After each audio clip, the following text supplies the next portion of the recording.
కడుపున ఉండి కాలదన్నితే జన్మను ఇచ్చింది. కాళ్ళ మీద పడి తల్లి అంటే కాదు పొమ్మంది.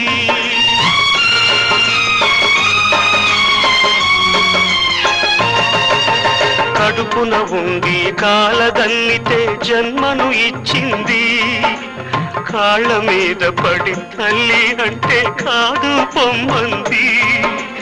పేగును తెంచిన అదే త్యాగం ప్రేమను తుంచిందా? అది అంతరాత్మనే నులిమేసిందా? ఇక సత్యమన్నదే కరువవుతుందా? ఇక సత్యమన్నదే కరువవుతుందా? కాశీ విశ్వనాథ తండ్రి విశ్వనాథ.